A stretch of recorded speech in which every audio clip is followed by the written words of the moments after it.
ka na ikay mawiwili. So mga par, matapos nga po natin sabihin na posible maagawan ng Japanese monster na Uya Inoue, itong si Terence Crawford sa pinakamalaking award ngayong 2025. Ito nga ang pagiging Fighter of the Year, kung saan mga idol, napag-alaman po natin na malaki talagang tsansa ni Inoue na masapawan si Crawford sa award dahil pati ang mga legit boxing site mga idol, kagaya ng ESPN, pabor sila na dapat kay Inoue daw mapunta ang Fighter of the Year dahil 4 na beses nito dinipensahan ang kanyang titulo sa loob lamang ng 2025. Hindi daw sapat na tinalo ni Crawford ang undisputed champion na si Canelo para tibagin si Inoue sa award. At sa totoo lang talaga mga idol, hindi talaga natin ini-expect na maraming papabor kay Inoue sa Fighter of the Year kaysa kay Crawford. Malaking sayang talaga to mga idol para sa pound per pound king sakaling hindi niya talaga makuha ang award na to. Ang pagiging Fighter of the Year na lang kasi mga idol, ang kulang sa resume ni Crawford. Hindi pa siya nakatanggap nito mga idol. At kung matatalo pa ito kay Inoue, malamang malabo na nito makuha ang award dahil 38 anyos na si Crawford. Malapit na ito magretero. At isa pa, mahigpit ang labanan ngayon sa boxing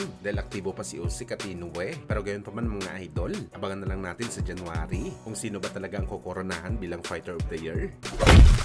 Samantala kung para kay Devin Haney mga idol, ang tunay daw talaga na GOAT ng boxing sports. Walang iba kundi si Floyd Mayweather Jr. Not even close daw ang lahat mga idol para kay Floyd pagdating sa bakbakan. Bagamat ayon naman sa kinikilala ng most feared boxer na si Mike Tyson, prangka na sinabi nito mga idol na kahit kailan daw hindi nito ilalagay si Floyd na mas angat kay Pacman sa kanilang generation. Kahit sabihin man daw natin na tinalo nito si Pacman sa bakbakan, hindi naman daw kasi nilabanan ni Floyd ang prime at mabagsik na version ng Pacman sa bakbakan. Hinintay pa daw nito na malamog ang katawan ni Pacman sa malalaking fighter dahil sa mabilis nito na pag-akyat ng dibisyon. Hinintay pa daw ni Floyd mga idol na matulog si Pacman kay Marquez bago niya ito nilabanan. At isa pa daw sa mga dahilan mga idol ni Mike Tyson kung bakit mas pabor ito kay Pacman kaysa kay Floyd kahit ganun na daw ang nangyari sa Pinoy sa laban nito kay Marquez. Bumalik daw ito na malakas sa bakbakan at umara pa rin daw ito sa mga halimaw na fighter. Naging kampiyon ulit at pinatunayan sa lahat na isa ito sa mga greatest fighters sa kanyang generation na parang sinasabi lamang ni Mike Tyson mga idol na kung nagkabaliktad ang sitwasyon ni Floyd at Pacman at si Floyd naman ang natulog sa laban, posibleng hindi nito kakayanin na bumalik sa aksyon ng mas malakas kagaya sa ginawa ni Boss Manny.